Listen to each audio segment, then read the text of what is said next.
Keberhasilan lebih banyak dipengaruhi oleh kecerdasan hati, oleh karakter daripada kecerdasan intelektual atau kecerdasan otak, kecerdasan akademik. Nah, bagian dari kecerdasan emosi ini adalah intrapersonal intelligence. Bagaimana orang menilai atau orang memandang dirinya sendiri. Citra diri atau bagaimana orang memandang dirinya ini penting sekali karena itu mempengaruhi batas tertinggi yang bisa diraih oleh seseorang. Salah satu kasus adalah tentang kecepatan lari. Sebelumnya orang menilai, menganggap bahwa tidak mungkin orang lari 1 mile kurang dari 4 menit. Konsep ini didasari pada penelitian ergonomi tentang panjang kaki seseorang, ototnya, dan segala macam ilmu pengetahuan yang membuat orang berkonsep bahwa tidak mungkin orang lari 1 mile kurang dari 4 menit. Sampai akhirnya ada seorang mahasiswa yang tidak pernah belajar mengenai ergonomi, tidak punya pelatih lari, nggak punya pelatih medis, tidak punya manajer yang menangani dirinya, maka dia tidak tahu mengenai hal itu. Artinya dia justru tidak mengerti mengenai batas-batas hal itu. Mahasiswa ini bernama George Bannister. Karena dia tidak mengetahui konsep itu, maka dalam pikirannya tidak ada batas. Maka dia mencoba berlari, dia terus berlari, dia melatih berlari, dan ternyata dia memecahkan rekor lari kurang dari 4 menit untuk jarak 1 mile. Hari ini sudah lebih dari 300 orang memecahkan rekor George Bannister. Makin lama makin cepat, makin lama makin cepat. Kenapa orang mulai memecahkan rekornya? Karena mulai ada revolusi dalam pikiran manusia bahwa batasan itu tidak ada.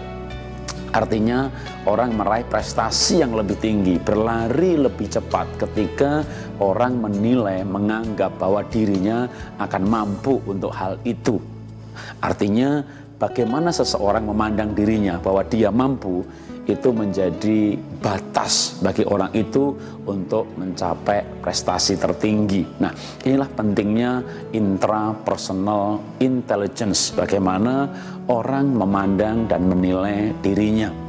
Karena itu kalau Anda ingin sukses, Anda mau berhasil, janganlah Anda membuat batasan-batasan pikiran bahwa saya memang tidak mampu, saya tidak bisa ini. Kenapa Anda berkata tidak bisa ini, nggak bisa itu? Karena ada batasan-batasan di pikiran. Ada orang yang sebenarnya mampu melakukan tapi tidak melakukan karena dia sudah membatasi pikirannya bahwa saya nggak mampu melakukan. Ya, padahal belum dicoba atau belum dilatih. Jadi pengetahuan sering justru merusak seseorang, ya, karena pengetahuan sering membatasi, ya, tentu pengetahuan yang salah, ya, atau pengetahuan yang ternyata berapa abad kemudian ditemukan pengetahuan yang baru lagi yang membuat konsep sebelumnya menjadi tidak berlaku. Artinya seharusnya kita memberi kebebasan berpikir, ya, kebebasan untuk mencoba, keberanian untuk mencoba, karena sering dari keberanian untuk mencoba ini muncul pandangan-pandangan baru, ya, tentang kemampuan atau batas-batas kemampuan manusia yang ternyata sebenarnya tidak ada batasnya. Sekali lagi karena batasnya ada di pikiran. Ya, orang mulai mencapai bulan, orang mulai bisa pergi keluar angkasa, orang mulai menemukan hal-hal baru yang luar biasa ketika mereka menembus batas-batas di pikiran. Nah, itu sangat dipengaruhi bagaimana orang memandang dirinya. Seperti George Bannister yang yakin kalau dia bisa lari kurang dari 4 menit. Sekali lagi, mulai latih dirimu, temukan kemampuanmu, tapi terlebih lagi yakini bahwa Anda mampu melakukan sesuatu yang lebih besar daripada yang sekarang ini. Salam sukses luar biasa.